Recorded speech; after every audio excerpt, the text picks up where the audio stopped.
இந்த பாஜகவினுடைய prepaid postpaid ஊழல்கள், தேர்தல் பத்திர முறைகேடுகள் அப்படிங்கிற இந்த நூல். இந்த நூலில் வந்து இந்த நூல் வந்து மிகச்சிறிய நூல் தான். ஏறத்த ஒரு 40 பக்கம் அடங்கிய நூல் தான் இது. ஆனால் இருக்கக்கூடிய செய்திகள் அனைத்துமே பார்த்தீங்கன்னா மிக கனமான செய்திகள். நூல் வந்து வேணா எடை குறைவாக இருக்கலாம், இதில் இருக்கக்கூடிய செய்திகள் வந்து கனமானவை. ஆக அப்படி இருக்கக்கூடிய இந்த நூலில் நாம் வந்து அவர்கள் எதை நமக்கு இதில் குறிப்பிட்டிருக்கிறார்கள் என்று சொன்னால், நம்முடைய இந்த தேர்தல் பத்திரம் என்கிற ஒரு நடைமுறையை புதிதாக பாஜக ஆட்சியிலே கொண்டு வரப்படுகிறது. அந்த நடைமுறை கொண்டு வரப்பட்டதன் விளைவாக என்னெல்லாம் நடந்தது என்பதையெல்லாம் நம்ம நூலில் வந்து ஆசிரியர் அவர்கள் குறிப்பிட்டிருக்கிறார். இதற்கு முன்பாக நாம் ஒன்றை பார்க்க வேண்டும்.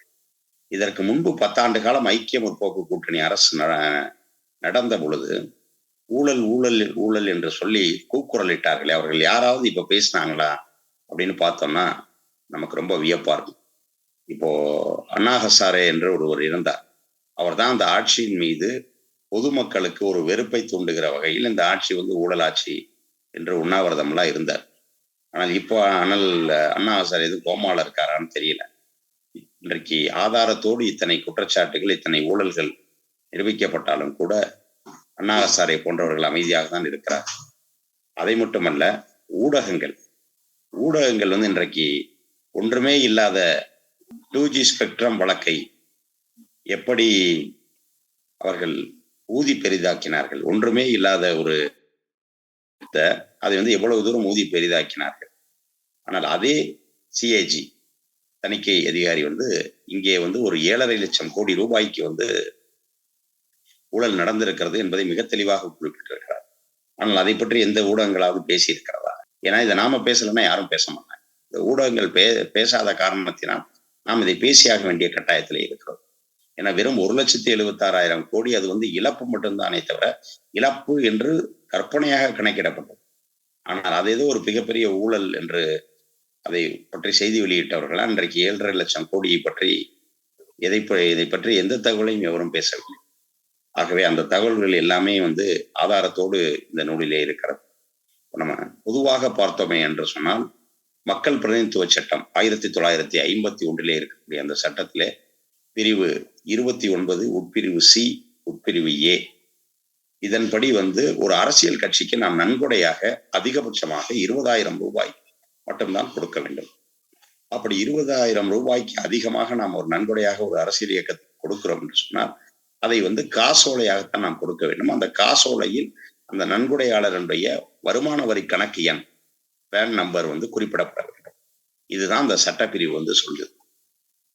அது மட்டுமல்ல, நிறுவனங்கள், கார்ப்பரேட் நிறுவனங்கள் வந்து நன்கொடை கொடுக்கிறது என்று சொன்னால் அந்த நிறுவனங்கள் வந்து என்ன செய்யணும் அப்படின்னா, அதனுடைய கடந்த 3 ஆண்டுகளில் அந்த நிறுவனம் பெற்ற வருமானம், அந்த நிறுவனம் பெற்ற லாபம், அதிலிருந்து 7.5% மட்டும்தான் அதிகபட்சமாக கொடுக்க முடியும். இப்ப என்னுடைய நிறுவனம் வந்து 1 லட்சம் ரூபாய் வருமானம் ஈட்டி இருக்கிறது, 1 லட்சம் ரூபாய் லாபம் ஈட்டி இருக்கிறது சொன்னா 7,500 ரூபாய் மட்டும்தான்.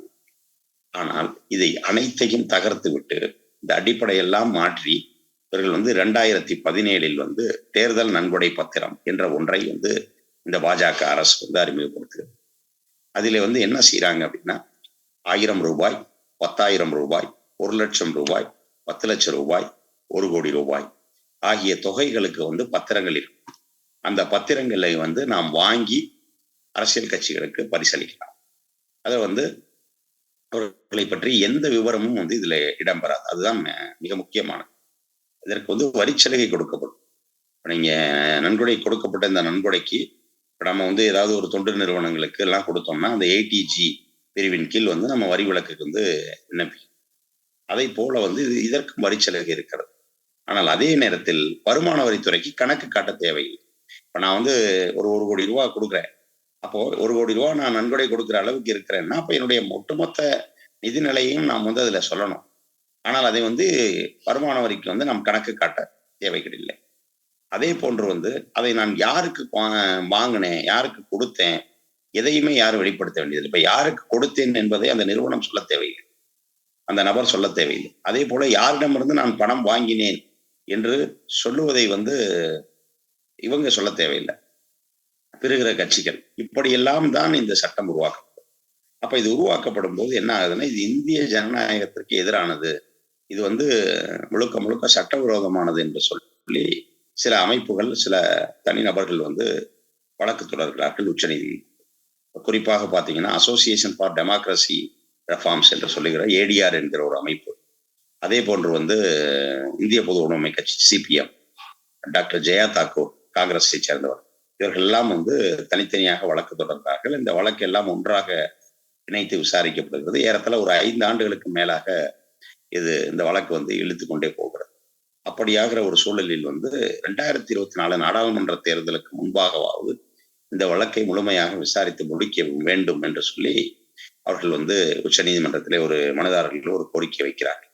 அப்படியான கோரிக்கை வைக்கப்பட்ட உடனே இந்த வழக்கை அனைத்தையும் நம்முடைய இந்திய அரசியலமைப்பு சட்ட அமர்வு என்று உச்ச நீதிமன்றத்தில் இருக்கிறது. அந்த அமர்வு 5 அடங்கிய அமர்வு விசாரிக்கலாம் அப்படின்னு சொல்லி அந்த 5 அடங்கிய அமர்வுல விசாரணை நடக்கிறது. நம்முடைய மனுதாரர்கள் தரப்பில் மூத்த வழக்கறிஞர் கபில் சிபல், மூத்த வழக்கறிஞர் பிரசாந்த் பூஷன் போன்றவர்கள் ஆஜராகி வாதிட்டார்கள். அரசு தரப்பில advocate general Venkataramani, solicitor general Tushar Mehta போன்றவர்கள் தங்கள் வாதங்களை முன்வைத்தார்கள். இந்த இருதரப்பு வாதங்களையும் கேட்டு நீதியரசர்கள், தலைமை நீதியரசர் டிஒய் சந்திரசூட் அவர்களுடைய தலைமையிலே நீதியரசர்கள் பி.ஆர். கவாய், நீதியரசர் மனோஜ் மிஸ்ரா, நீதியரசர் ஜே.பி. பர்திவாலா, நீதியரசர் சஞ்சீவ் கண்ணா ஆகிய 5 அடங்கிய அமர்வு இந்த வழக்கிலே தீர்ப்பளித்தது. இதுல அரசு தரப்பில் என்ன சொன்னாங்க அப்படின்னா, இது மக்களின் அடிப்படை உரிமை கிடையாது. ஒரு கட்சிக்கு யார் பணம் கொடுக்குறா அப்படிங்கிற விவரத்தை இவ சொல்ல வேண்டும் என்ற அவசியம் இல்லை மக்கள்கிட்ட அப்படின்னு சொல்லி அரசு தரப்பில் சொல்லுகிறார். மனுதாரர்கள் தரப்பில் வாதிட்ட கபில் சிபல் என்ன சொன்னார்னா, இந்திய அரசியலமைப்பு சட்டம் பிரிவு 19 உட்பிரிவு 1A என்பதன் கீழ் இது மக்களுடைய அடிப்படை உரிமை. அரசியல் கட்சிகள் எப்படி செயல்படுகிறது என்பதை மக்கள் தெரிந்து கொள்ள வேண்டும். அதை பொறுத்துத்தான் அவர்கள் வாக்களிக்க முடியும் அப்படிங்கிற கருத்தை முன்வைத்தார். அதே போன்று அரசியலமைப்பு சட்டம் பிரிவு 21 வெளிப்படைத்தன்மை இருக்க வேண்டும். அந்த வெளிப்படைத்தன்மை இதில் இல்லை. அதனால கண்டிப்பாக இது நீங்க சட்டவிரோதமாக அறிவிக்க வேண்டும் என்று கபில் சிபல் வாதிட்டார். அதே போன்று இன்னும் சில தரவுகளும் விவாதத்தில் எடுத்து வைக்கப்பட்டது. என்ன அப்படின்னு பாத்தீங்கன்னா, ஏறத்தாழ இந்த தேர்தல் பத்திரங்கள் மூலமாக பெறப்பட்ட நன்கொடையில் 50% ஒன்றியத்தை ஆளுகிற பாஜகவிற்கு தான் போயிருக்கிறது. அதே போல எஞ்சிய பணம் மாநில கட்சிகள், மாநிலத்தில் ஆளுகின்ற கட்சிகளுக்கு போயிருக்கு. ஆக ஒட்டுமொத்தமாக ஒரு 99% ஆளுங்கட்சிகளுக்குத்தான் இந்த பணம் சென்றிருக்கிறது. 1% மட்டும்தான் எதிர்கட்சிகளுக்கு நன்கொடையாக வந்திருக்கிறது என்று சில தரவுகளை எல்லாம் அவர்கள் வாதத்தில் முன்வைத்தார்கள். இது அனைத்தையும் கேட்ட பிறகு அதே போன்று இவங்க மீண்டும் மீண்டும் ரகசிய தன்மையை பற்றி பேசுகிறார்கள். ரைட் டு பிரைவசி என்பதை அரசு தரப்பு முன்னிறுத்திய போது அதற்கு கபில் சிபல் போன்றவர்கள் வைத்த வாதம் என்ன அப்படின்னா, ரைட் டு பிரைவசி, அதாவது ரகசிய உரிமை அப்படிங்கிறது மக்கள் தனிநபருக்குத்தான் அந்த உரிமையை தவிர ஒரு கார்ப்பரேட் நிறுவனம் அதை வைத்து தப்பிக்க முடியாது என்பது போன்ற கருத்துக்களை முன்வைத்தார்கள். அப்போ இறுதியாக நீதிபதிகள் என்ன சொன்னாங்க அப்படின்னா, தேர்தல் நடைமுறையில் இப்ப நான் யாருக்கு வாக்களிக்கிறேன் அப்படிங்கிறது வேணா ரகசியத்தன்மையோடு இருக்கலாம். ஆனால் இந்த தேர்தல் பத்திர விவகாரத்தில் ரகசியத்தன்மையை நாம கடைபிடிக்க வேண்டிய அவசியம் இல்லை என்று சொல்லி அவர்கள் கருத்துக்களை தெரிவித்தார்கள். அதே போல பாத்தீங்கன்னா, மக்களிடம் மட்டுமல்ல, இந்த நிறுவனங்கள், இப்ப நம்ம பணம் வழங்குற நிறுவனங்கள் இருக்கு இல்லையா, அந்த தேர்தல் பத்திரங்களை பெற்ற நிறுவனங்கள், அந்த நிறுவனங்களுடைய பங்குதாரர்களுக்கு கூட இது தொடர்பான விவரம் தெரியல. ஏன்னா இப்போ நீங்க பொதுவா பாத்தீங்கன்னா, இப்ப நீங்க முன்பு இருந்த நடைமுறைப்படி இந்த 20,000 ரூபாய் அவங்க நன்கொடை கொடுக்கலாம், இல்ல அதை தொடர்ந்து மேல் கொடுத்தால் காசோலை கொடுக்கணும்னு சொல்லியிருந்தோம் இல்லையா, அந்த நடைமுறையில் அந்த நிறுவனத்தினுடைய ப்ராஃபிட் அண்ட் லாஸ் அக்கௌண்ட் சொல்லி அந்த லாப நட்ட கணக்கில் அது ரிஃப்ளெக்ட் ஆகும், அதை குறிப்பிடுவார். ஆனால் இங்க இப்போது இருக்கக்கூடிய நடைமுறையில் யார் நிறுவனம் கொடுத்தாலும் கூட அந்த நிறுவனம் தன்னுடைய ஆண்டறிக்கையில், தன்னுடைய ஆண்டு நிதிநிலை அறிக்கையில் அதை காட்டாது. அப்போ அந்த நிறுவனத்தில் பங்குதாரராக இருக்கக்கூடியவர்களுக்கு கூட இது மறைக்கப்பட்டுள்ளது என்று நீதியரசர்கள் தெரிவித்தார்கள். இதன் விளைவாக 2024 பிப்ரவரி 15ஆம் தேதி இந்த வழக்கிலே ஒரு தீர்ப்பு என்பது கொடுக்கப்பட்டது. அந்த தீர்ப்பு என்ன சொன்னாங்க அப்படின்னா, மிக முக்கியமாக மக்கள் பிரதிநிதித்துவ சட்டம் 1951 பிரிவு 29C(a), அதே போன்று கம்பெனிகள் சட்டம் பிரிவு 182 உட்பிரிவு 3, இந்திய அரசியலமைப்பு சட்டம் பிரிவு 19 உட்பிரிவு 1A ஆகியவற்றுக்கு வந்து இந்த அரசு தேர்தல் பத்திரம் அப்படிங்கிறது வந்து விரோதமானது என்று குறிப்பிட்டார். அதே போல வந்து இதே வழக்கில் வந்து ஒரு இடைக்கால தீர்ப்பு வந்து 12/4/2019 வழங்கப்பட்டிருந்தது.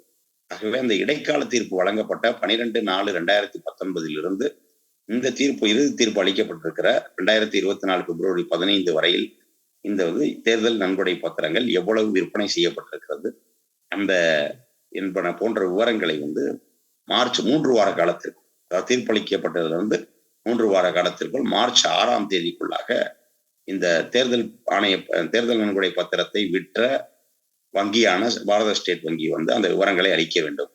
அதே போல இந்த தீர்ப்பு வெளியான கணம் முதல் அவர்கள் வந்து இந்த விற்பனை வந்து செய்யக்கூடாது. அதே போல இந்த விற்பனை நடந்திருந்து அது பணமாக்கப்படாமல் இருந்தால் அது வந்து இனிமேல் வந்து பணமாக்க கூடாது. பணமாக்கப்படாமல் எத்தனை பத்திரங்கள் இருந்தாலும் அது அந்த பத்திரங்கள் யார் வாங்கி இருக்கிறார்களோ அவர்களுடைய கணக்கிலே மீண்டும் திருப்பி செலுத்தப்பட வேண்டும் அப்படிங்கிற விவரங்களை எல்லாம் அவர்கள் குறிப்பிட்டார்கள். அதே போல வந்து பொதுவாக இந்த தேர்தல் ஆணைய பத்திரம் வந்து வாங்கிய தேர்தல் நன்கொடை பத்திரம் என்பது வாங்கிய 15 நாட்களுக்குள் பணமாக்கப்பட வேண்டும். அப்படி பணமாக்கப்படவில்லை என்று சொன்னால் அது 15 நாட்களுக்கு பிறகு வந்து பிரதமருடைய தேசிய நிவாரண நிதியில் வந்து சேர்ந்து அப்படித்தான் இந்த சட்டம் இருந்தது. அப்போ இப்படி ஒரு தீர்ப்பு வந்து கொடுக்கப்பட்ட உடனே என்ன செய்யறாங்கன்னா இது வந்து ஒன்றிய அரசுக்கு வந்து மிகப்பெரிய ஒரு அழுத்தமாகிவிட்டு, அப்போ என்ன செய்யறாங்க அவங்க வந்து இந்த நாள் அவர்களுடைய கெடு முடிகிறது மார்ச் 6ஆம் தேதினா மார்ச் 4ஆம் தேதி என்ன செய்யறாங்கன்னா பாரத ஸ்டேட் வங்கி மூலமாக ஒரு மனுவை போடுறாங்க. என்னன்னா இதை வந்து நாங்கள் கொடுப்பதற்கு வந்து எங்களுக்கு நாள் வந்து பத்தாது, இது வந்து ஜூன் 30ஆம் தேதி வரை எங்களுக்கு கால அவகாசம் தேவை அப்படின்னு. இது எதற்காக அப்படின்னா ஜூன் 30ன்னா அதுக்குள்ள தற்போது நடைபெற இருக்கிற இந்த நாடாளுமன்ற தேர்தல் நடைமுறைகள் எல்லாம் முடிஞ்சிடும். அப்போ இந்த தேர்தல் காலத்தில் இதை வெளியிட்டு விடக்கூடாது என்பதில் அவர்கள் மிக தெளிவாக இருந்தார். ஆக இது வந்து தீர்ப்பு வந்து இந்த மனு வந்து அவங்க 4ஆம் தேதி போடுறாங்க, 6ஆம் தேதி அவங்களுக்கு கொடுக்கப்பட்ட காலக்கெடு. இப்படி இருக்கிற சூழலில் அதுல வழக்கு விசாரிக்கப்பட்டு 11/3/2024 அன்று வந்து என்ன சொல்றாங்கன்னா நாளைக்குள்ள, அதாவது 12/3/2024 மாலை 5 மணிக்கு அந்த அலுவல் நேரம் முடிவதற்குள்ளாக நீங்கள் வந்து இதை கொடுக்கணும் அப்படின்னு சொல்லி உச்சநீதிமன்றம் உத்தரவிடுகிறது. இந்த கொடுக்க மறுக்கிற போது அவர்கள் சொன்னது என்ன அப்படின்னா கிட்டத்தட்ட ஒரு 22,217 பத்திரம் இருக்கு, இந்த பத்திரங்கள்ல வந்து இதை வச்சு நாங்க இது பண்ணணும், டேட்டா ப்ராசஸ் பண்ணி சொல்லணும்னா 44,434 டேட்டா செட் இருக்கு, எங்கிட்ட இன்ஃபர்மேஷன் செட் இருக்கு, இதெல்லாம் ஆராய்ந்துதான் நாங்கள் இதை கொடுக்கணும் அப்படின்னு சொல்லி கேட்டாங்க. இதுல என்ன பெரிய வினோதம் அப்படின்னா நான் வந்து சுவிஸ் வங்கியில இருக்கக்கூடிய தகவல்கள் அனைத்தையும் பெற்று நான் அந்த கருப்பு பணத்தை மீட்டு வந்து எல்லார் கணக்கிலும் 15 லட்சம் போடுவேன் என்று சொல்லி ஆட்சிக்கு வந்தவர்களால் தங்களுடைய நிதித்துறை அமைச்சகத்தின் கீழ் இருக்கக்கூடிய வங்கியின் மூலமாக கேட்கிற தகவலை கூட கொடுக்க முடியல அப்படிங்கிற ஒரு நிலை ஏற்பட்டு விட்டது என்பதைத்தான் மக்கள் கவனித்தார். ஆக அப்படி இருக்கக்கூடிய சூழல்ல நீங்க 12ஆம் தேதிக்குள் கொடுத்தாக வேண்டும்னு உச்சநீதிமன்றம் உறுதியாக சொன்ன பிறகு அடுத்த நாள் வந்து அவங்க டேட்டா கொடுக்குறாங்க. அவங்க வெளியிடுகிற டேட்டா பாத்தீங்கன்னா இரண்டுமே வந்து ஒரு தொடர்பில்லாத வகையில் வந்து ஒரு 2 டேட்டா கொடுக்குறாங்க. ஒண்ணு என்ன அப்படின்னா நன்கொடையாளர்களுடைய விவரத்தை தனியாகவும், நன்கொடை பெற்ற அரசியல் கட்சிகளுடைய விவரத்தை வந்து தனியாகவும் கொடுக்குறாங்க. ஆனா தீர்ப்புல என்ன சொல்லப்பட்டது அப்படின்னா ஒரு குறிப்பிட்ட நன்கொடையாளர்கள் இருக்காங்கன்னா அந்த ஒவ்வொரு நன்கொடை பத்திரத்துக்கும் ஒரு எண் இருக்கும். அந்த எண் வந்து பாத்தீங்கன்னா ஒரு யுனிக் நம்பர் அப்படின்னு சொல்லுவோம். அதாவது அந்த எண் வந்து இன்னொரு பத்திரத்தில் இருக்காது, அந்த மாதிரியான அந்த யூனிக் நம்பர். அதே போல அந்த பத்திரத்தினுடைய வேல்யூ நம்ம சொன்ன மாதிரி அது 1000, 10,000, லட்சமா, 10 லட்சமா, 1 கோடியா அந்த வேல்யூ, அதை வாங்கிய நிறுவனம் யாரு, இவர்கள் அதை யாருக்கு கொடுத்தார். அதே போல ஒரு அரசியல் கட்சினா ஒரு பத்திரத்தை வாங்குச்சுன்னா அந்த பத்திரத்துடைய நம்பர், அதை கொடுத்த நன்கொடையாளர் யார், அந்த பத்திரத்துடைய வேல்யூ என்ன, அந்த பத்திரத்தோட டேட் என்ன, இவங்க அதை என்கேஷ் பண்ண பணமாக்கிய தேதி என்ன என்பன போன்ற விவரங்கள் தான் கொடுக்கப்பட வேண்டும் என்றுதான் தீர்ப்பு சொல்லப்பட்டது. ஆனா இவங்க வந்து அப்படி ஒரு தீர்ப்பு கொடுக்கல. 12ஆம் தேதி வந்து அவர்கள் அதை கொடுத்த பிறகு உடனடியாக ஒரு பிரமாண பத்திரம் தாக்கல் பண்ணாங்க. இது தொடர்பான விவரங்கள் எல்லாத்தையும் நாங்கள் வந்து சமர்ப்பித்து விட்டோம்னு எஸ்பிஐனுடைய தலைவர் வந்து தினேஷ்குமார் காரா பெயரில் ஒரு பிரமாண பத்திரம் தாக்கல் செய்யப்பட்டது. ஆனாலும் கூட இந்த விவரங்கள் வந்து அதுல இல்லை. அவங்க சொன்னது போல 22,217 தேர்தல் பத்திரங்கள் கொடுக்கப்பட்டிருக்கு. அதில் 22,030 தேர்தல் பத்திரங்கள் வந்து அரசியல் கட்சிகளால் பணமாக்கப்பட்டுள்ளது அப்படிங்கிற விவரத்தை வந்து அவர்கள் குறிப்பிட்டார்கள். அப்போ அந்த விவரங்கள் எல்லாம் வந்த பிறகு வந்து இது மீண்டும் 18/3/2024 மீண்டும் வழக்கு விசாரணைக்கு வருது. அப்போது நம்முடைய மனுதாரர்கள் தரப்பில் அந்த எதிர்ப்பு தெரிவிக்கப்படுகிறது. கார்லேட் பண்ணி சொல்லல, இது வாங்கினவங்க தனியா சொல்றாங்க, விற்றவர்கள் அதை பணத்தை பெற்றவர்களுடைய விவரங்களை தனியாக குறிப்பிட்டிருக்கிறார்கள் என்று சொல்லும் பொழுது, அப்போ அவங்களுக்கு மீண்டும் ஒரு நாள் கொடுத்து மார்ச் 21 2024க்குள்ளாக மாலை 6 மணிக்குள் நீங்கள் வாங்கியவர்கள் இது எல்லாத்தையும் கார்லேட் பண்ணி முழு விவரத்தையும் கொடுக்க வேண்டும். கொடுத்து விட்டு இது தேர்தல் நன்கொடை பத்திரம் தொடர்பான அனைத்து தகவல்களையும் நாங்கள் சமர்ப்பித்து விட்டோம்னு சொல்லி உங்களுடைய பாரத ஸ்டேட் வங்கியினுடைய தலைவர் ஒரு பிரமாண பத்திரம் தாக்கல் செய்ய வேண்டும் அப்படின்னு சொல்லி உச்ச நீதிமன்றம் உத்தரவை பிறப்பிக்கிறது. ஆக இது தொடர்பாக இதை தர மறுத்து குறிப்பிடப்பட்ட யாருடைய வாதத்தையும் அன்றைக்கு உச்ச நீதிமன்றம் ஏற்றுக்கொள்ளவில்லை. ஏன்னா அப்போ உச்ச நீதிமன்றத்தினுடைய வழக்கறிஞர் சங்க தலைவராக இருந்த ஆதிஷ் அகர்வாலா ஒரு இது போடுறாரு. அவர் இங்கே எழுதுறாரு, அதாவது இந்த விவகாரம் எவ்வளவு தூரம் ஒன்றிய அரசை பதட்டப்பட வைத்திருக்கிறது அப்படிங்கிறத நம்ம பார்த்தோம் அப்படின்னா, உச்ச நீதிமன்றத்தினுடைய வழக்கறிஞர் சங்கத்தினுடைய தலைவர் பாஜக அனுதாபியாக இருக்கக்கூடிய அந்த ஆதிஷ் அகர்வாலா என்ன பண்றாருன்னா, இவருக்கே ஒரு லெட்டர் எழுதுறாரு. இந்திய குடியரசுத் தலைவர் திரௌபதி முர்முக்கே ஒரு லெட்டர் எழுதுறாரு.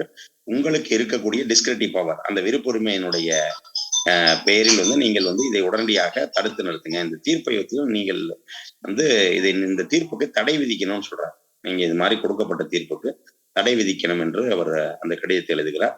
அதே போல அன்றைக்கு நீதிமன்றம் அவருடைய வாத பிரதிவாதங்கள் எதையுமே ஏற்றுக்கொள்ளவில்லை.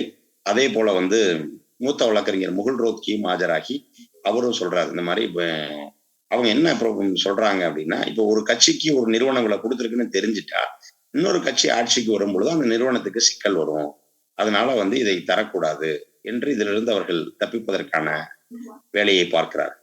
அப்போ அதெல்லாம் முடியாது என்று சொல்லி உச்ச நீதிமன்றம் ஏற்றுக்கொள்ள முடியாது என்று மறுத்து விடுகிறது. இதே போல சில வர்த்தக சங்கங்களும், ஃபிக்கி என்று சொல்லக்கூடிய வர்த்தக அமைப்பு, அசோசம் என்கிற வர்த்தக அமைப்புகள் எல்லாம் இதற்கு எதிர்ப்பு தெரிவிக்கின்றன. ஆனால் அனைத்து எதிர்ப்புகளையும் உச்ச நீதிமன்றம் ஏற்றுக்கொள்ள மறுத்து விட்டது.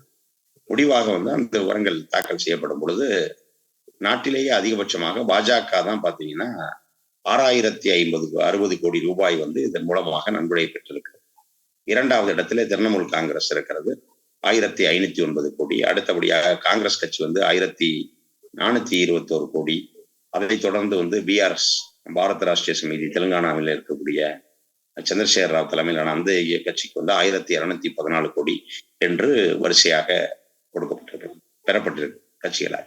அதே போல தொழிலதிபர்கள் யாரெல்லாம் நன்கொடை கொடுத்திருக்காங்கன்னு பாத்தீங்கன்னா, ஒரு காலை அதிபர் லட்சுமி மிட்டல், அதே போல சுனில் பார்த்தி மிட்டல் ஏர்டெல், அனில் அகர்வால் வேதாந்தா நிறுவனத்தினுடைய அனில் அகர்வால், ஐடிசி மகேந்திரா என்று சொல்லக்கூடியவர்கள். இதுல அதிகபட்சமாக நிதி தந்தது யார் அப்படின்னு பாத்தீங்கன்னா, தமிழ்நாட்டை சேர்ந்த லாட்டரி அதிபர் மார்டின், அவருடைய ஃபியூச்சர் கேமிங் என்கிற நிறுவனம் தான் நாட்டிலேயே அதிகபட்சமாக ஒரு 1,306 கோடி ரூபாய், 1,368 கோடி ரூபாய் பணம் நன்கொடையை அளித்திருக்கிறது தேர்தல் பத்திரங்கள் மூலமாக.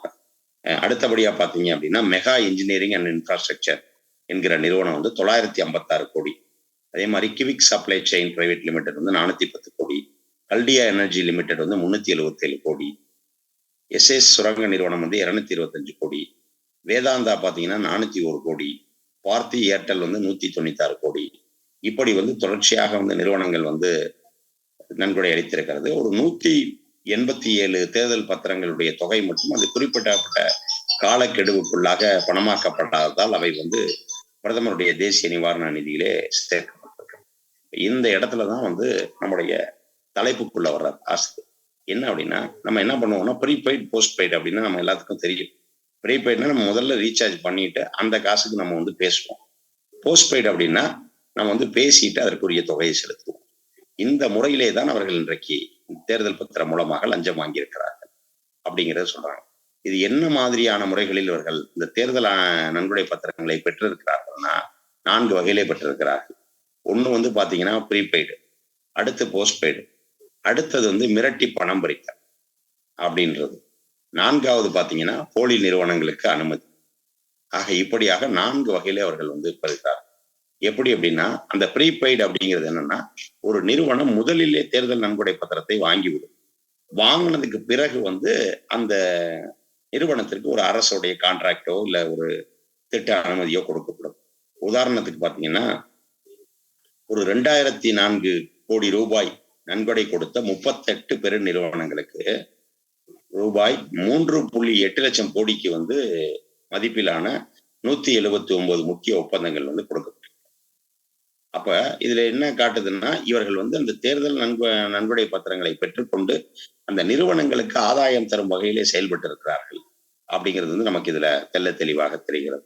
இப்போ ப்ரீபெய்டு முறை அப்படின்னு பாத்தீங்கன்னா, தேர்தல் பத்திர நன்கொடைக்கு பிறகு ஒன்றிய அல்லது மாநிலத்திலே ஆளுகிற பாஜக அரசுக்கு வந்து ரூபாய் 132 கோடி 132 லட்சம் கோடி திட்ட அனுமதிகள் கொடுக்கப்பட்டிருக்கு. அதற்காக அவங்க வந்து முன்னாடி கொடுத்த தொகை பாத்தீங்கன்னா 551 கோடி ரூபாய் அவங்க வந்து முதல்ல கொடுத்திருக்காங்க. அதே போல வந்து போஸ்ட்பெய்டு முறையில வந்து முதல்ல ஒப்பந்தத்தை பண்ணிடுறாங்க. 62,000 கோடி ஒப்பந்தங்கள் கொடுத்துறாங்க. அந்த ஒப்பந்தங்கள் முடிந்த பிறகு 3 மாதங்கள் கழித்து அந்த நிறுவனம் கொடுத்த தொகை பாத்தீங்கன்னா 580 கோடி. ஆக இதுதான் வந்து ப்ரீபெய்டு அண்ட் போஸ்ட்பெய்டு என்கிற 2 முறைகளில் பாஜக அரசு வந்து இந்த தேர்தல் நன்கொடை பத்திரம் மூலமாக செய்திருக்கிற ஊழல் என்று ஆஸ்டியர் அவர்கள் வந்து இதோட முதல் பகுதியில குறிப்பிட்டார். இரண்டாவது பகுதி என்ன அப்படின்னு பாத்தீங்கன்னா, இந்த தேர்தல் பத்திரங்கள் வந்து எவ்வளவு தூரம் வந்து மிரட்டி வாங்கப்பட்டிருக்கிறது. இப்போ வந்து பாத்தீங்கன்னா, சங் பரிவாரங்கள் வந்து தங்களுடைய அடையாளமாக அவர்கள் ஏந்தி கொண்டு அலைவது வந்து திரிசூலம். அப்படி அந்த திரிசூலத்தினுடைய 3 முனைகளை போல வந்து இன்றைக்கு அமலாக்கத்துறையும் வருமான வரித்துறையும் சிபிஐயும் இயங்கி வருகிறது. இந்த மூன்று துறைகளை ஆயுதமாக வைத்துக் கொண்டுதான் இன்றைக்கு பாஜக வந்து செயல்பட்டு கொண்டிருக்கிறது. நம்முடைய பீகாரினுடைய முன்னாள் முதலமைச்சர் சமூகநீதி காவலர் லாலு பிரசாத் அவர்களுடைய மகன், பீகாரினுடைய முன்னாள் துணை முதல்வர் தேஜஸ்வி யாதவ் வந்து அவர்கள் தந்தையினுடைய பாணியிலே வேடிக்கையா சொல்லியிருந்தார், பாஜகவிற்கு ஒரு சிக்கல் வந்து விட்டால் அவர்களுடைய 3 மருமகன்களும் வந்து இறங்கி விடுவார்கள். அவர்கள் வந்து வருமான வரித்துறை, இன்னொரு மருமகன் சிபிஐ, இன்னொரு மருமகன் வந்து அமலாக்கத்துறை என்று சொல்லுவார். அதை போலவே வந்து ஆசிரியரும் வந்து அந்த திரிசூலத்தினுடைய 3 முனைகளாக இந்த 3 துறைகளை சொல்லுகிறார். இந்த துறைகளின் மூலமாக எப்படி தேர்தல் ஆணைய பத்திரம் பெறப்பட்டிருக்கிறது அப்படின்னு பார்த்தோம்னா, அது மிகப்பெரிய ஒரு அதிர்ச்சிகள். எப்படி அப்படின்னா, இப்போ நம்ம பேசுறோமே future gaming company and hotel services private limited என்கிற கோவையை சேர்ந்த லாட்டரி அதிபர் மார்டின் அவர்களுடைய கம்பெனி. இந்த கம்பெனி தான் இன்றைக்கு வந்து முதல் அளவில் பணம் கொடுத்திருக்கிறது. அப்ப இந்த முதல் அளவில் அவர்கள் கொடுத்திருக்கிற இந்த பணம் பாத்தீங்கன்னா, அந்த பணத்திற்காக அவர்கள் எப்படி அந்த பணத்தை கொடுத்தாருன்னா, 2023 மே மாதம் வந்து சென்னையில அவருடைய இல்லத்தில் வந்து அமலாக்கத்துறையினுடைய சோதனை நடக்குது. சோதனை நடத்தி PMLA prevention of money laundering act கீழ் வந்து அமலாக்கத்துறையுடைய சோதனை வந்து அவருடைய வீட்டிலும் சென்னை இல்லத்திலும் கோவை அலுவலகத்திலையும் நடக்குது. அதே மாதிரி அதன் பிறகு அவர் மீது வழக்கெல்லாம் பதிவு செய்யப்படுது. வழக்கு பதிவு செய்கிறது. அதனுடைய அப்படி இருக்கிற நிலையில வந்து 2022 ஏப்ரல் 2 வந்து 440 கோடி ரூபாய் மதிப்பிலான அவருடைய சொத்துக்கள் வந்து முடக்கப்படுகிறது. இதுல என்ன வேடிக்கைன்னா, சொத்து வந்து ஏப்ரல் 2 முடக்கப்படுது. ஏப்ரல் 5 வந்து பாத்தீங்கன்னா அவரு ஒரு 100 கோடி ரூபாய்க்கு வந்து தேர்தல் பத்திரங்கள் வாங்குறார். இதுதான் பாத்தீங்கன்னா ஒரே நாளில் மேற்கொள்ளப்பட்ட அதிகபட்ச பரிவர்த்தனை. தேர்தல் பத்திரங்கள்ல வந்து 22,217 பத்திரங்கள் வாங்கப்பட்டிருக்கிறதுனா, ஒரே நாளில் 100 கோடி ரூபாய்க்கு பத்திரம் வாங்கினது பாத்தீங்கன்னா மார்டின் அவர்கள் தான். இப்படி 1368 கோடி ரூபாய் தேர்தல் பத்திரங்களை வந்து அவர் 50% பத்திரங்களை வந்து அமலாக்க சோதனைக்கு முன்பும் 50% பத்திரங்கள் வந்து அமலாக்க சோதனைக்கு பிறகும் வந்து அவர் வாங்கியிருக்கிறார். அதே போல வந்து கெவன்டர் ஃபுட் பார்க் இந்தியா லிமிடெட் என்கிற எம்கேஜே என்டர்பிரைசஸ், மதன்லால் லிமிடெட், இந்த 3 நிறுவனங்களும் ஒரே முகவரியில் மேற்கு வங்கம் கொல்கத்தால இயங்குது. இந்த 3க்கும் ஒரே நபர் தான் இயக்குனர், பொதுவான இயக்குனராக இருக்கிறார். அவர் வந்து சித்தார்த் குப்தா என்பவர். இந்த மூன்று நிறுவனங்களும் சேர்ந்து 570 கோடி ரூபாய்க்கு 573 கோடி ரூபாய்க்கு வந்து தேர்தல் பத்திரங்களை வாங்கி இருக்கிறது. இது வந்து பாத்தீங்கன்னா மொத்தமாக ஒரு நிறுவனம் வாங்கியிருக்கிற தொகையில வந்து இது 3வது இடத்துல இருக்கக்கூடிய நிறுவனம் வந்து இந்த 3ம் சேர்ந்து இது 3வது இடத்துல இருக்கு. அப்ப இவங்களும் பாத்தீங்கன்னா அந்த அமலாக்கத்துறையினுடைய சோதனைக்கு பிறகுதான் இதை வாங்கியிருக்கிறார்கள். அதே போல மெட்ரோ பால்வள நிறுவனம் என்று மேற்கு வங்க அரசு வந்து தனக்கு இருந்த அந்த உரிமை பங்கை வந்து அந்த கேலண்டர் அக்ரோ நிறுவனத்திற்கு தந்து விட்டது என்று சொல்லி காங்கிரஸ் கட்சியினுடைய மேற்கு வங்க தலைவர் ஆதிர் ரஞ்சன் சௌத்ரி வந்து ஒரு புகார் கொடுக்கிறார். அந்த புகாரின் பேரில் வந்து அமலாக்கத்துறை அவர் மீது விசாரணை நடத்த இந்த அமலாக்கத்துறை அவர் மீது விசாரணை நடத்துகிற இந்த காலகட்டத்துல தான் இந்த 3 நிறுவனங்களின் சார்பாக அந்த 573 கோடி ரூபாய்க்கு தேர்தல் ஆணைய பத்திரம் வாங்கப்படுகிறது. உடனடியாக வந்து அந்த வழக்கு வந்து நீர்த்து போகுது. இப்ப இதைத்தான் நம்முடைய தமிழ்நாட்டின் முதல்வர் தளபதி மு.க. ஸ்டாலின் அவர்களும் குறிப்பிட்டிருந்தார். பாஜகவினுடைய வாஷிங் மிஷின் அப்படின்னு சொல்லி ஊழல் கரை படிந்தவர்கள் எல்லாம் பாஜகவிலே சேர்ந்த பிறகு அவர்கள் உத்தமராகி விடுகிறார்கள். அப்போ அது வந்து நிறுவனங்களுக்கும் அது சரியா இருக்கு. ஏன்னா இந்த அமலாக்கத்துறை விசாரணை நடக்குது. இந்த பணம் 573 கோடி ரூபாய்க்கு அவர் தேர்தல் நன்கொடை பத்திரத்தை பாஜகவுக்கு வழங்கின உடனே காங்கிரஸ் தலைவர் ஆதிர் ரஞ்சன் சௌத்ரி வந்து அந்த நிறுவனம் மீது தொடங்கிய வழக்கு வந்து தள்ளுபடி செய்யப்பட்டிருக்கிறது. இது வந்து பாத்தீங்கன்னா 2022 ஜூன் மாதம் வந்து கொல்கத்தா நீதிமன்றம் அந்த வழக்கை வந்து தள்ளுபடி செய்து அதே ஆண்டிலேயே வந்து 2022 அதை உச்ச நீதிமன்றமும் உறுதிப்படுத்தி விட்டது. இது ஒரு பக்கம் அமலாக்கத்துறைனா வருமான வரித்துறை மூலமாக எப்படி பெற்றார்கள் அப்படின்னு பாத்தீங்கன்னா 2020 டிசம்பர் மாதம் ஹைதராபாத்தில் இருக்கக்கூடிய யசோதா சூப்பர் ஸ்பெஷாலிட்டி மருத்துவமனை, அந்த குழும மருத்துவமனைகள் அனைத்திலுமே வந்து வருமானத்துவ வரித்துறை வந்து சோதனை நடத்துது. 2021 அக்டோபர்ல இருந்து 2023 அக்டோபர் வரைக்கும் பாத்தீங்கன்னா அந்த 2 ஆண்டு காலகட்டத்தில் அந்த நிறுவனம் மட்டும் 152 கோடி ரூபாய்க்கு வந்து நன்கொடையை பல பகுதிகளாக வழங்கியிருக்கிறது. அதே போல கைதுக்கு பிறகு நன்கொடை பத்திரங்கள் வாங்கியவர்கள் யார் அப்படின்னு பாத்தீங்கன்னா டெல்லி அரசு மதுபான கொள்கை வழக்கிலே போது டெல்லி முதல்வர் ஆம் ஆத்மி தலைவர் அரவிந்த் கெஜ்ரிவால் கூட கைதாயிருக்கிறார். இதே வழக்கில் முன்னர் கைது செய்யப்பட்டவர் தான் வந்து அரவிந்தோ பார்மா நிறுவனத்தினுடைய இயக்குனர் சரத் ரெட்டி. உங்கள் அனைவருக்கும் நினைவில் இருக்கும், அந்த நீதிமன்றத்தில் ஆஜர்படுத்தப்பட்ட போது அரவிந்த் கெஜ்ரிவால் வந்து இவர் பேரை தான் குறிப்பிடுறார். இந்த தகவலை தான் குறிப்பிடுறார். என்னன்னா இவர் வந்து 2022 நவம்பர் 10 கைது செய்யப்படுகிறார். கைதான 5 நாட்களில் நவம்பர் 15 வந்து அவர் 5 கோடி ரூபாய்க்கு வந்து தேர்தல் பத்திரம் வாங்குறாரு. அதற்கு பிறகு 2023 நவம்பர்ல வந்து அவர் ஓராண்டுக்கு பிறகு 2023 நவம்பர்ல வந்து அவர் 25 கோடி ரூபாய்க்கு பத்திரம் வாங்குறாரு. மொத்தமா வந்து அவர் 30 கோடி ரூபாய்க்கு பத்திரங்கள் வாங்கிய உடனே வந்து அவர் என்ன பண்றாருன்னா விடுதலை செய்யப்படுறார். ஆக இதைத்தான் வந்து அவர் கெஜ்ரிவால் அவர்கள் வந்து அன்னைக்கு நீதிமன்றத்திலே குறிப்பிட்டிருந்தார்.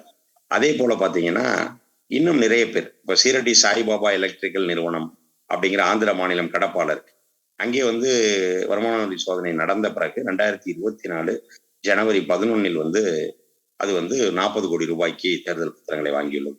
அதே போல கல்பத்தரு ப்ராஜெக்ட் இன்டர்நேஷனல் என்கிற ஒரு ரியல் எஸ்டேட் நிறுவனம், அந்த நிறுவனத்திலும் வருமான வரி சோதனை வந்து நடக்கிறது 2023 ஆகஸ்ட் மாதத்துல.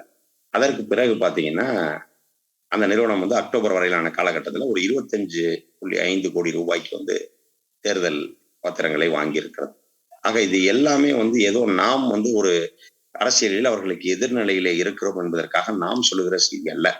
இது அனைத்துமே வந்து 16/3/2024 தேதியிட்ட தி இந்து நாளிதழில் வெளிவந்த ஆதாரங்களின் அடிப்படையில் தான் இந்த கட்டுரை எழுதப்பட்டிருக்கிறது அப்படிங்கிறத ஆசிரியர் வந்து ஆதாரத்தோடு சுட்டி காட்டியிருக்கிறார்.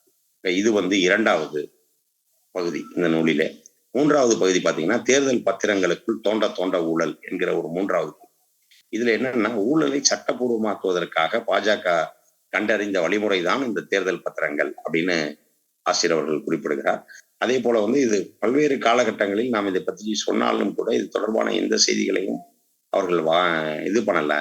அப்படி இருக்கிற நிலையில வந்து சிபிஐ, அமலாக்கத்துறை, வருமான வரித்துறை இவர்களுடைய வழக்குகளை எதிர்கொண்டு இருக்கக்கூடிய 41 நிறுவனங்கள் பாஜகவிற்கு வழங்கியுள்ள தேர்தல் பத்திரங்கள் மூலமாக வழங்கி இருக்கிற நன்கொடை மட்டும் 2461 கோடி ரூபாய். அதே போல வந்து இவற்றில் 1698 கோடி ரூபாய் வந்து சோதனை நடவடிக்கைகளுக்கு பிறகு வழங்கப்பட்டிருக்கிறது. அதிலும் குறிப்பாக 121 கோடி ரூபாய் ரெய்டு சோதனை நடந்த 3 மாத காலத்துக்குள் வழங்கப்பட்டிருக்கிறது அப்படிங்கிறது எல்லாமே மிக தெளிவாக குறிப்பிட்டிருக்கிறார். அதே போல தேர்தல் பத்திரங்களை வாங்கிய 33 நிறுவனங்கள் வந்து முக்கியமாக ஒரு 172 பெரிய திட்ட மதிப்பீடுகளுக்கான அந்த பணியினை பெற்றிருக்கிறது அப்படிங்கிறது எல்லாத்தையும் செல்ல தெளிவாக அவர் சுட்டி காட்டியிருக்கிறார். அதே போல வந்து 1751 கோடி ரூபாய்க்கு பத்திரம் வாங்கியுள்ள நிறுவனங்கள் வந்து அதன் மூலமாக 3.7 லட்சம் கோடி ரூபாய் மதிப்பிலான திட்டங்களை, கான்ட்ராக்டுகளை பெற்றிருக்கிறது அப்படிங்கிறதையும் போடுறாங்க. அதே போல நாம் முன்னரே குறிப்பிட்டதை போல போஸ்ட் பெய்டு முறையில் வந்து அந்த நடைபெற்ற ஊழலில் வந்து 62,000 கோடி ரூபாய் மதிப்பிலான திட்டங்களையும் கான்ட்ராக்டுகளையும் வந்து ஒன்றியத்தை ஆளுகிற பாஜகவும் மாநிலங்களில் ஆளுகிற பாஜகவும் வழங்கி இருக்கிறது. இப்படி 49 முறை அவர்கள் மொத்தமாக அவர்களிடமிருந்து 580 கோடி ரூபாய் என்பது பெறப்பட்டிருக்கிறது அப்படிங்கிறதெல்லாம் சொல்றாங்க. அதே போல இந்த 2வது இடத்திலே அந்த நன்கொடையை வழங்கிய நிறுவனமான mega engineering and project infrastructure நிறுவனம் 966 கோடி ரூபாய்க்கு தேர்தல் பத்திரங்களை வாங்கியிருக்கிறது. ஆனால் அதற்காக அந்த நிறுவனத்துக்கு ஜம்மு காஷ்மீர்ல இருக்கக்கூடிய ஆசியாவின் மிகப்பெரிய சுரங்கப்பாதை 4500 கோடி ரூபாய்க்கான அந்த திட்டம் அவர்களுக்கு கொடுக்கப்பட்டிருக்கு. அதே போல மும்பையில பாந்த்ரா என்கிற பகுதியிலே ஒரு புல்லட் ரயில் நிலையம் கட்டுவதற்கு 3661 கோடி ரூபாய் மதிப்பிலான ஒரு கான்ட்ராக்டர் 2023 மார்ச் மாதத்தில் கொடுத்திருக்கிறார். அதே போல ஆந்திர பிரதேசத்தை சேர்ந்த பாஜகவினுடைய மாநிலங்களவை உறுப்பினர் CM ரமேஷோட ரித்விக் ப்ராஜெக்ட்ஸ் பிரைவேட் லிமிடெட் அப்படிங்கிற ஒரு நிறுவனம் 5 கோடி ரூபாய்க்கு தேர்தல் பத்திரங்களை வழங்கி பெற்றிருக்கிறது. அப்ப அவங்க அந்த கட்சிக்கு கொடுத்ததன் காரணமாக அவருக்கு இமாச்சல பிரதேசத்துல சன்னி நீர்மின் சக்தி திட்டத்திற்கான பொறியியல் பொருள் வழங்குதல் மற்றும் கட்டுமானத்திற்கான ஒரு 1798 ரூபாய்க்கான மதிப்பிலான ஒரு கான்ட்ராக்ட் கொடுக்கப்பட்டிருக்கிறது.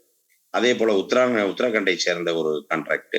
இப்படி பல்வேறு பகுதிகளில் ஆப்கோ இன்ஃப்ராஸ் பிரைவேட் லிமிடெட் அப்படிங்கிற ஒரு நிறுவனம் பாஜகவிற்கு கொடுத்த நன்கொடைக்கு பதிலாக அந்த நிறுவனத்திற்கும் 36 கோடி ரூபாய் தேர்தல் பத்திரங்களை அந்த நிறுவனம் வழங்கி இருக்கிறது. அதற்காக அந்த நிறுவனத்திற்கு 2176 கோடி ரூபாய்க்கு மதிப்பிலான கான்ட்ராக்ட் கொடுக்கப்பட்டது. ஆக இப்படி தொடர்ச்சியாக யாரெல்லாம் அவர்களுக்கு நன்கொடை அளித்தார்களோ அந்த நன்கொடை அளித்த நிறுவனங்களுக்கு எல்லாமே அவர்கள் கான்ட்ராக்டுகளை திட்டத்திற்கான அனுமதிகளை வழங்கியிருக்கிறார். அப்ப இதன் மூலமாக அவர்கள் இந்த தேர்தல் பத்திரங்களை பெற்றுக்கொள்வதன் மூலமாக அவர்கள் அந்த நிறுவனத்திற்கு ஒரு சார்பாக அந்த நிறுவனத்திற்கு பலனளிக்கிற வகையில் நடந்து கொண்டிருக்கிறார்கள் அப்படிங்கிறத ஆதாரத்தோடு ஆசிரியர் அவர்கள் எடுத்து காட்டியிருக்காங்க. இதனுடைய அடுத்த பகுதி அப்படின்றது என்னன்னா, தரமற்ற போலி மருந்து தயாரித்த கம்பெனிகளில் கூட லஞ்சம் நன்கொடை பெறப்பட்டிருக்கிறது அப்படிங்கிறதை குறிப்பிட்டு ஒரு 7 நிறுவனம், hetero labs and hetero health care அப்படிங்கிற ஒரு நிறுவனம். இந்த நிறுவனம் கொரோனா நேரத்தில் ரெம்டெசிவிர் அப்படின்னு ஒரு மருந்து பயன்படுத்தப்பட்டது. அந்த மருந்தை தயாரித்த நிறுவனம். அந்த மருந்தை தயாரிப்பதில் தரமற்ற மருந்தாக இருக்கிறது என்று சொல்லப்பட்டது. அப்போது அந்த நிறுவனம் பார்த்தீங்கன்னா 60 கோடி ரூபாய்க்கு இவர்களுக்கு தேர்தல் பத்திரங்களை வழங்கி இருக்கிறது. டாரன் ஃபார்மா அப்படிங்கிற ஒரு நிறுவனம். இந்த நிறுவனம் பார்த்தீங்கன்னா தரமற்ற ஆன்டிபிளேட்லெட் மருந்தை தயாரிக்கிற ஒரு நிறுவனம். இந்த நிறுவனத்துடைய அந்த மருந்து தரமற்றது அப்படிங்கிறது டேப்லட் 150 சாலிசிலிக் அமில சோதனையில் கண்டறியப்படும். இதனுடைய மருந்து தரமற்ற முறையில் இருக்கிறது அப்படின்னு. இவங்க பார்த்தீங்கன்னா கொடுக்கப்பட்ட நன்கொடை பார்த்தீங்கன்னா 77.5. அதே போல ஜிடஸ் ஹெல்த் கேர் அப்படிங்கிற நிறுவனம், இதுவும் தரமற்ற ரெம்டெசிவிர் மருந்தை வழங்கிய தயாரித்த நிறுவனம் தான். இந்த நிறுவனம் வழங்கிய நன்கொடை பார்த்தீங்கன்னா 29 கோடி. அதே போல கிளன்மார்க் அப்படிங்கிற நிறுவனம், இது ரத்த அழுத்தத்தை கட்டுப்படுத்துகிற டெல்மாங்கிற ஒரு மருந்தை தயாரிக்கணும். அந்த மருந்தை தரமற்ற முறையில் தயாரித்த நிறுவனம். இது வழங்கிய நன்கொடை 9.75 கோடி ரூபாய். அதே போல சிப்லா என்கிற நிறுவனம் தரமற்ற இருமல் மருந்து மற்றும் ரெம்டெசிவிர் மருந்துகளை அளித்த நிறுவனம். அப்ப இந்த நிறுவனம் பார்த்தீங்கன்னா 39.2 கோடி ரூபாய் நன்கொடையாக கொடுத்திருக்கிறது.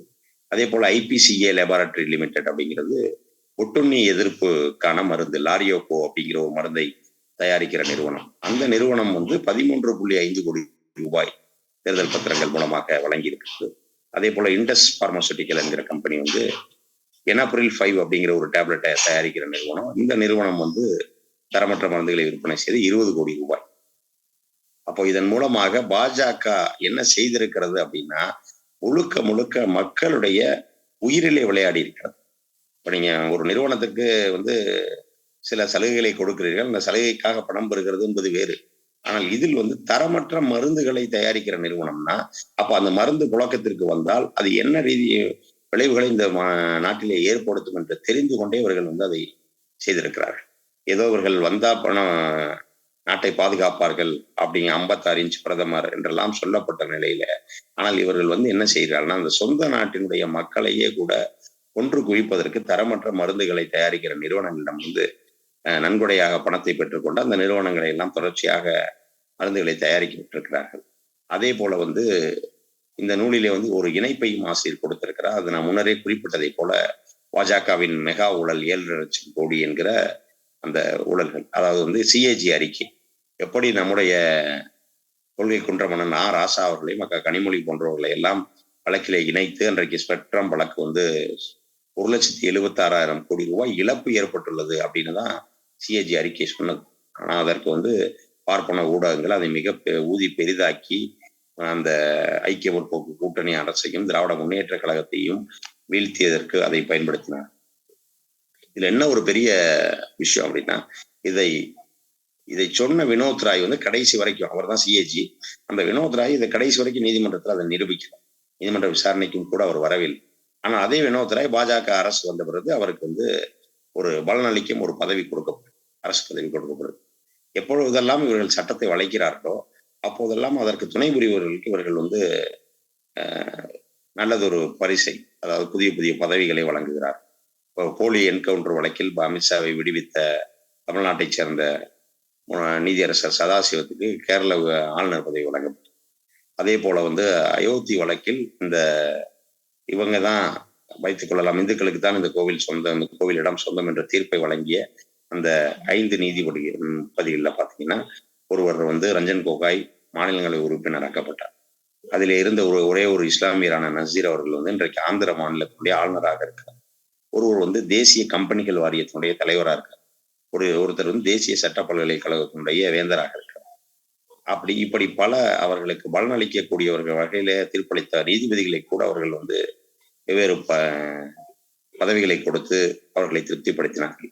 அந்த வகையில் வந்து அன்றைக்கு சிஏஜியாக இருந்த வினோத் ராய் வந்து பின்னாளில் அவருக்கு வந்து இது போன்ற ஒரு பதவி கொடுக்கப்பட்டது. ஆனால் அந்த வழக்கில் வந்து தீர்ப்பளித்த ஓபி சைனி அவர்கள் வந்து மிக தெளிவாக தீர்ப்பிலே சொன்னார், இது முழுக்க முழுக்க கற்பனை தான். நான் வந்து இந்த வழக்கை விசாரணையை எடுத்துக்கொண்ட நாளிலிருந்து ஒரு நாள் கூட நான் நீதிமன்றத்துக்கு வராமல் இல்லை, சனி ஞாயிறுல கூட நான் வந்து உட்கார்ந்திருந்தேன். இதில் யாராவது வந்து ஏதாவது ஒரு ஆதாரத்தை தந்து விடுவார்களோ என்று நான் காத்திருந்தேன். யாருமே ஆதாரத்தை தரல, இந்த வழக்கு நிரூபிக்கப்படவில்லை என்று கூறி அவர்கள் வந்து குற்றம் சாட்டப்பட்ட அனைவரையுமே விடுவித்தார். ராசா அவர்களிலிருந்து கனிமொழி அவர்கள் வந்து அனைவரும் விடுவிக்கப்பட்டார்கள். ஆனால் இன்றைக்கு ஆளுகிற பாஜக அவர் பார்த்தீங்கன்னா அவர்கள் விடுவிக்கப்பட்ட 2018 அப்போது ஒன்றுமே செய்ய இயலாமல் இப்போது பார்த்தீங்கன்னா டெல்லி உயர் நீதிமன்றத்தில் இந்த வழக்கை மறுபடியும் எடுப்பதற்கு இன்றைக்கு அவர்கள் ஒப்புதல் வாங்கியிருக்கிறார். காரணம் வந்து இதை வைத்து தான் நம்ம பேச முடியும், இல்லை இதன் மூலமாக நாம் வந்து மீண்டும் அவர்களை அச்சுறுத்தலாம் அப்படிங்கிற நிலையில தான் அவர்கள் அதை செய்கிறார்கள். ஆனா இப்போது சிஏஜி வந்து ஒரு 7,50,000 கோடிக்கு வந்து இங்கே ஊழல் நடைபெற்று இருக்கிறது அப்படின்னு சொல்றாங்க. அதாவது துவாரகா நெடுஞ்சாலை அப்படின்னு ஒரு நெடுஞ்சாலை அறிவிக்கிறாங்க. அந்த நெடுஞ்சாலையில 1 கிலோமீட்டர் ரோடு போடுறதுக்கு 18 கோடி ரூபாய் அப்படின்னு முடிவெடுக்கப்படுது. 1 கோடி ரூபாய், 1 கிலோமீட்டருக்கு 18 கோடி ரூபாய்ங்கிறத திட்டத்தை அவர்கள் முடிக்கிற போது 1 கிலோமீட்டருக்கு 250 கோடி ஆகுது. யோசித்து பாருங்கள், 1 கிலோமீட்டர் சாலைக்கு 250 கோடினா அதை படிக்கிற அத்தனை பேருக்குமே தெரியும் இதில் முறைகேடு நடந்திருக்கிறது. முதலில் கொடுக்கப்பட்ட திட்ட மதிப்பீட்டை விட 14 மடங்கு வந்து இது அதிகம். அதே போல இன்னொன்னு பாத்தீங்கன்னா அயோத்தியா மேம்பாட்டு திட்ட ஊழல் அப்படின்னு சொல்லிட்டு ஒப்பந்ததாரர்களுக்கு பணி கொடுக்கப்படும் பொழுது வந்து குறிப்பிட்ட அளவு உத்தரவாத தொகை செலுத்தணும். இப்ப நான் வந்து ஒரு ஒப்பந்தத்தை எடுக்கிறேன்னா அந்த ஒப்பந்தத்தை நான் முறையாக முடிப்பேனா அப்படிங்கிறத உறுதி செய்வதற்காக என்னோட உத்தரவாத தொகை வந்து முதல்ல பெறப்படும். ஸோ அந்த மாதிரி ஒருத்தர் வந்து ஒரு உத்தரவாத தொகை வந்து 62.17 கோடிக்கு ஒப்பந்ததாரர் வந்து ஒரு இதை உத்தரவாக வந்து எவ்வளவு செலுத்தணும்னா 3.11 கோடி செலுத்தணும். அப்படி இருக்கிற நிலையில வந்து அவர் வந்து வெறும் 1.86 கோடி மட்டும்தான் செலுத்தியிருக்காரு. அப்போ அவருக்கு வந்து மீண்டும் மீண்டும் ஒப்பந்தங்கள் கொடுக்கப்பட்டிருக்கிறது. அப்போ இது வந்து இவர்களுக்கு வேண்டப்பட்ட நபர் என்பதாலே தான் அவையெல்லாம் நடந்திருக்கிறது அப்படிங்கிறது நமக்கு தெரியும். அதே போல சுங்கச்சாவடி ஊழல் படி உத்தேசமாக ஒரு 5 சுங்கச்சாவடிகளை மட்டும் அவர்கள் ஆய்வு செய்கிறார்கள். அந்த ஆய்வுல என்ன நடக்குதுன்னா வாகன ஓட்டிகளிடமிருந்து 132 கோடி ரூபாய்க்கு அதிகமான தொகை வசூலிக்கப்பட்டிருக்கிறது. ஆக்சுவலா உண்மையான தொகை என்னவோ அதை விட கூடுதலாக வசூல் செய்யப்பட்டிருக்கு. இப்ப நம்ம இது மாதிரி நிலையை வந்து நாம் இன்றைக்கு மதுரை விமான நிலையத்தில் நானுமே நம்ம தோழர்களோடு சென்றிருந்த போது நாங்கள் பார்த்தோம். ஒரு முறை இந்த ஐயா சுபை அவர்கள் ஒரு பள்ளி நிகழ்ச்சிக்காக வந்திருந்தாரு. அவரை உள்ளே அனுப்பி வைத்து விட்டு நாங்கள் காரில் திரும்பி வரும் பொழுது அந்த வெயிட்டிங் டைமுக்கான சார்ஜ் பண்ணுவாங்க. அது வந்து வெறும் 25 ரூபாய். ஆனா அவன் பணம் வந்து ரொம்ப கூடுதலா சொல்றான், 180 ரூபாய்க்குன்ற மாதிரி சொல்றான். சரி அப்ப பில்லு கொடுங்கன்னு கேட்கிறோம். பில்லு வந்து இது ப்ராப்ளமா இருக்கு அப்படின்னு சொல்றாங்க. ஆக இது வந்து நாமே இங்க நடைமுறையில பார்க்கிறோம். அப்ப இதை போலத்தான் இங்கே டோல்கேட் பகுதிகளிலும் நடைபெறுகிறது அப்படிங்கிறத அந்த சிஏஜி அறிக்கையிலே குறிப்பிட்டிருக்கு. ஆக இப்படி வந்து இதே போலத்தான் தமிழ்நாட்டிலும் கூட பரனூர் அப்படிங்கிற ஒரு சுங்கச்சாவடி மையத்தில் வந்து கட்டணத்தை குறைக்காமல் 25 கோடி ரூபாய் வந்து கூடுதலாக வசூலிக்கப்பட்டிருக்கிறது அப்படிங்கிற செய்தி எல்லாம் ஆசிரியர்களே குறிப்பிட்டிருக்கிறார். அதே போல பாரத் மாலா திட்டம் 14,300 கோடி ரூபாய்க்கு 300 கிலோமீட்டர் சாலை அமைப்பதற்கு 5,356 5,35,000 கோடிக்கு வந்து நிதி வந்து ஒதுக்கீடு செய்யப்பட்டிருக்கிறது. ஆனால் 26,316 கோடி ரூபாய் சாலை அமைப்பதற்கு 8,46,596 கோடி ரூபாய்க்கு ஒப்பந்தங்கள் வந்து வழங்கப்பட்டிருக்கிறது.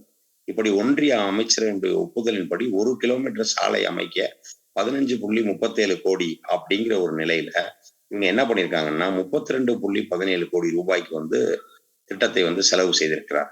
அப்ப இதுல வந்து டபுள் மடங்கு செலவாகி இருக்கு. அதே போல இன்னொன்றுதான் மிக மோசமான ஒரு ஊழல் என்ன அப்படின்னா ஆயுஷ்மான் பாரத் அப்படின்ற ஊழல். ஏன்னா 75 லட்சம் வந்து மருத்துவ 7.5 லட்சம் மருத்துவ காப்பீடு அட்டைகள் வந்து ஒரே செல்போன் நம்பர் இருக்கு. இப்போ நம்ம இன்சூரன்ஸ் எடுக்கிறோம், அப்ப இன்சூரன்ஸ் நம்ம யூசருடைய நம்பர் கொடுப்போம். அப்போ 7.5 லட்சம் பேருக்கு ஒரே செல்போன். அதே போல இறந்து போன ஒரு 86,870 பேர் வந்து புதிதாக சிகிச்சை பார்த்ததாக அதில் சொல்லப்பட்டிருக்கு.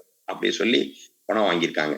2,14,923 காப்பீடுகள் வந்து சிகிச்சை பெற்றவர்கள் இறந்த பிறகு வந்து பணத்தை வாங்கினதா அதுல இருக்கு. ஆக அதே போல வெறும் 7 ஆதார் எண்களை வைத்துக்கொண்டு 4,761 பேர் பதிவு செய்திருக்கிறார். நீங்க எதுக்கு சொல்றீங்க ஆதார்? ஒரு ஆதார்னா ஒருத்தருக்கு தான் இருக்குங்கிறது தான் அந்த ஆதாரனுடைய அடிப்படையாக பயன்படுத்து. ஆனா அதிலே வந்து ஒரு 7 ஆதாரை வச்சுக்கிட்டு 4,761 பேர் வந்து பதிவு செய்யப்பட்டிருக்கிறார்கள். இப்படி இதன் மூலமாக இந்த ஆயுஷ்மான் பாரத் திட்டத்தின் கீழ் 1.24 கோடி பேர் வந்து போலி பயனாளிகள் இருக்காங்க அப்படின்றத மிக தெளிவாக அவர்கள் குறிப்பிட்டிருக்கிறார்கள். அடுத்தபடியாக வந்து கிராமப்புற மேம்பாட்டு அமைச்சகத்தினுடைய ஓய்வூதிய திட்டத்துக்கான அந்த பணம் வந்து முழுக்க ஸ்வச் பாரத் என்கிற அந்த திட்டத்தினுடைய விளம்பரத்துக்காக செலவு செய்யப்பட்டிருக்கிறது அப்படிங்கிறதெல்லாம் ஐயா ஆசிரியர் அவர்கள் இந்த கட்டுரையில குறிப்பிட்டிருக்கிறார்.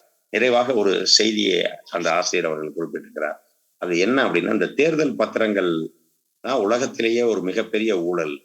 அதே மாதிரி ஏப்ரல் 12, 2019 இருந்து பிப்ரவரி 15, 2024 வரைக்கும் 6,968 கோடி ரூபாய் வந்து பாஜக பெற்று முன்னிலை வைக்கிறது.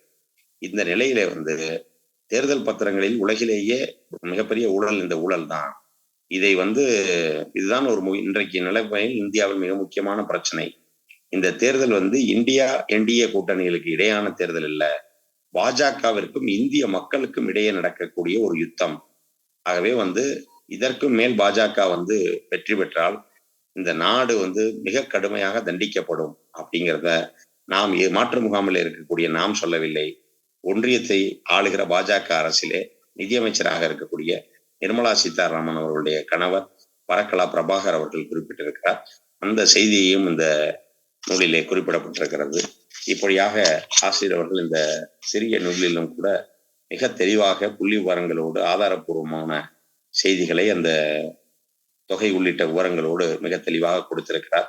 ஆகவே இந்த தேர்தல் என்பது நம்மை பொறுத்தளவில் மிக முக்கியமான ஒரு தேர்தல்.